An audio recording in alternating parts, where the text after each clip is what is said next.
Some people spend their entire lives searching for destiny. Others have destiny crash directly into them. Ethan Carter never believed in fate. At 20 years old, his biggest concerns were passing his engineering classes, paying next month's rent, and making sure the old silver pendant his late mother gave him never left his neck. He lived an ordinary life in the city of Ashbrook. Or at least, he thought he did. Because tonight, everything was about to change. Morning sunlight streamed to the blinds of Ethan's tiny apartment. His alarm had been ringing for nearly 10 minutes. With a tired groan, he reached over and silenced it. His apartment wasn't much. A worn couch, a stack of textbooks, a tiny kitchen, bills scattered across the dining table. He sighed. Another month, another struggle.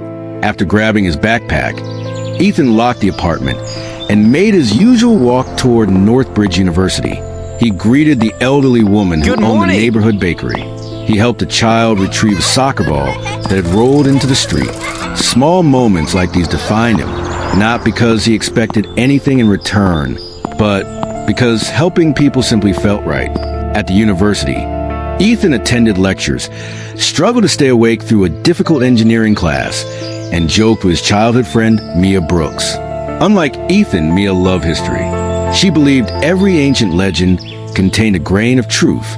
When Ethan laughed at another one of her theories about dragons appearing in cultures all around the world, Mia simply smiled. Maybe legends survived because someone wanted us to remember something. Ethan chuckled. If dragons were real, don't you think someone would have found one by now? Mia looked toward the sky. Maybe they don't want to be found.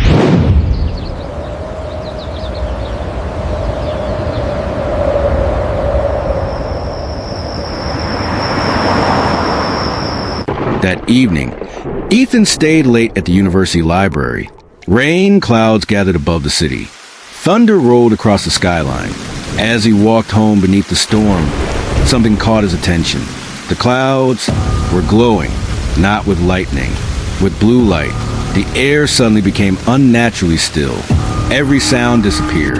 Cars stopped. Birds froze in place. Even the rain seemed suspended in midair.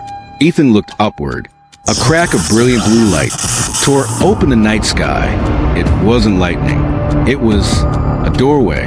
From within the glowing rift, a single figure came hurtling toward Earth. She struck the rooftop of an abandoned warehouse before tumbling into a nearby alley. The portal vanished as quickly as it had appeared. The world returned to normal. Rain poured once again. Traffic resumed. No one else seemed to have noticed, except Ethan. The ground was scorched. Broken bricks littered the narrow alley as though something enormous had crashed through the roof. Steam rose from shattered concrete. Ethan slowed his breathing. Every instinct screamed at him to leave.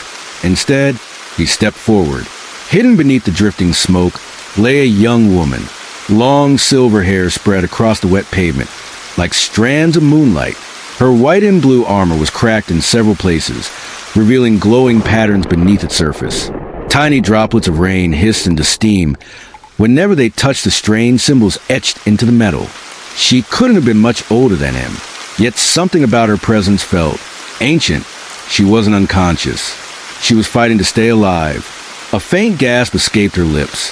Her golden eyes slowly opened. For just a brief moment, her pupils narrowed into those of a dragon.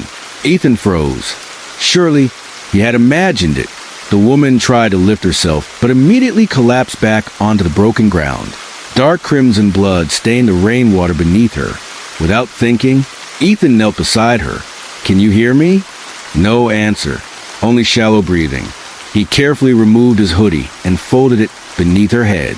As his fingers brushed her shoulder, the silver pendant around his neck suddenly grew warm. Then it began to glow. A soft silver light spread between them. The woman looked directly at the pendant.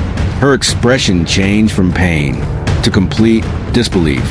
She whispered only one word: impossible. Before Ethan could ask what she meant, the glow vanished. The pendant became cold again.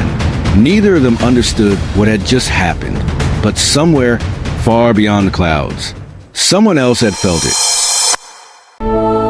Thousands of miles away, beyond the human world, inside the magnificent dragon palace, A crystal suspended above the imperial throne suddenly cracked. Every advisor in the chamber turned in alarm. The room fell silent. A single voice broke the tension. So, Emperor Kale Draven slowly opened his eyes. The seal has awakened. No one dared speak. One of his generals stepped forward and bowed deeply. Your Majesty, should we send the royal guard? Kale remained seated upon the throne. His expression never changed. No, his calm voice echoed through the enormous hall. Send the shadow hunters. The command alone was enough to drain the color from every face in the chamber. Those assassins were never dispatched unless failure was unacceptable. Kale stared toward the distant horizon. The princess has crossed into the human world, and she is no longer alone.